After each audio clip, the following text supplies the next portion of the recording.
नमस्कार, मी प्रियांका नागने आज तुमच्यासाठी एक नवीन जॉब अपडेट घेऊन आलेली आहे. मी खूप मोठी जॉब अपडेट आहे. आपण बघणार आहोत. फॉर्म सुद्धा भरायला सुरुवात होणार आहे लवकरच आणि त्याची लास्ट डेट आहे 9 डिसेंबर 2023. आपण पूर्णपणे माहिती बघणार आहोत.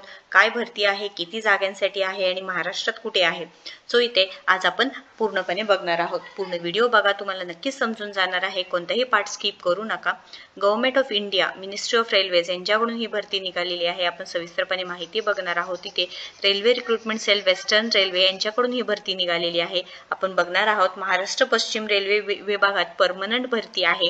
Recruitment against open advertisement sports quota for the year 2023 and 24 आणि हे रिलीज झालेले आहे. डेट्स पूर्ण फॉर्म भरण्यास सुरुवात होणार आहे. त्यानंतर इथे ग्रुप डी आणि ग्रुप सी साठी आहे. आपण पूर्णपणे माहिती बघून घेऊया. तिथे ग्रुप सी साठी 21 पदं आहेत आणि ग्रुप डी साठी 43 पदं आहेत.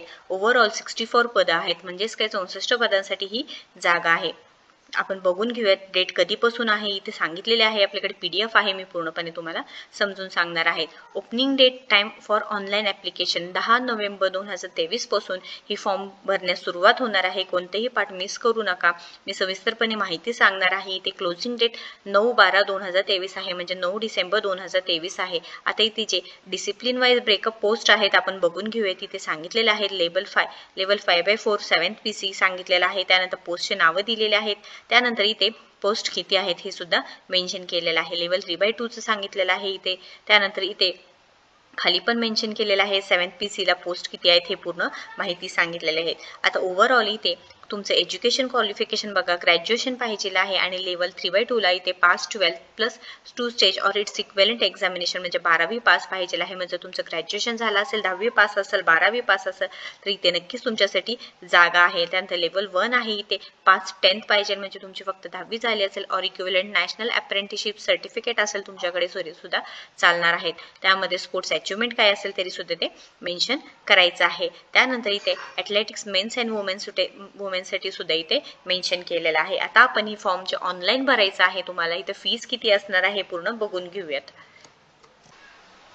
सो इथे ॲप्लिकेशन फीज बघा. इथे सांगितलेलं आहे 500 रुपये आहेत आणि for candidates belonging to SC ST ex servicemen persons with disability women minorities यांच्यासाठी 250 रुपये फीज असणार आहे. फी पेमेंट हे ऑनलाईन तुम्हाला भरायचं आहे कारण ऑनलाईन तुम्हाला पूर्ण ॲप्लिकेशन प्रोसेस होणार आहे. इथे एलिजिबिलिटी कंडिशन बघा. एज लिमिट सांगितलेलं आहे. कमीत कमी तुमचं 18 वर्ष पाहिजे आहे आणि मॅक्सिमम 25 वर्ष म्हणजे जास्तीत जास्त 25 वर्ष सांगितलेलं आहे. एज्युकेशन क्वालिफिकेशन सांगितलं आपण, एज लिमिट बघितली. त्याच्यानंतर आता आपण इथे सॅलरी डिटेल्स बघून घेऊयात.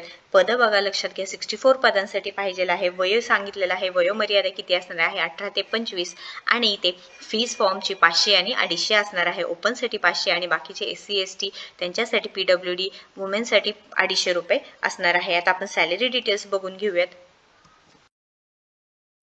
इथे मेन्शन केलेलं आहे minimum qualifying marks for recruitment. इथे मेन्शन केलेलं आहे पे लेवल किती, ग्रेड पे कोणता आणि मिनिमम क्वालिफाईंग मार्क्स किती तुम्हाला इथे सांगितलेलं आहे. त्यानंतर इथे वरती मेन्शन केलेलं आहे डिस्ट्रीब्युशन ऑफ मार्क्स कसे होणार आहेत, सिलेक्शन प्रोसिजर कसे होणार आहेत पूर्ण आपण बघून घेऊयात. इथे जे सिलेक्शन प्रोसेस आहे बघा. इथे लक्षात घ्या हे एक्झाम घेतली जाणार आहे म्हणजेच की all eligible candidates will be call for ट्रायलसाठी तुम्हाला घेतला जाणार आहे. For assessment of recognise sports achievement 50 mark असणार आहे. फॉर गेम स्किल फिटनेससाठी 40 मार्क असणार आहे. एज्युकेशन क्वालिफिकेशनसाठी 10 असणार आहे. इथे वेतन जी भेटणार आहे 20,000 ते 63,200 पर्यंत भेटणार आहे. पात्रता तुमची 10वी असू दे, 12वी असू दे किंवा पदवीधर असू दे वेगवेगळे आहे. सो नक्कीच पूर्ण व्हिडिओ बघा, शेअर करा जेणेकरून ज्यांना जॉबची माहिती नाही आहे त्यांच्यापर्यंत ही माहिती पोहोचून जाईल आणि आपल्या चॅनलला सबस्क्राईब करा. थँक्यू.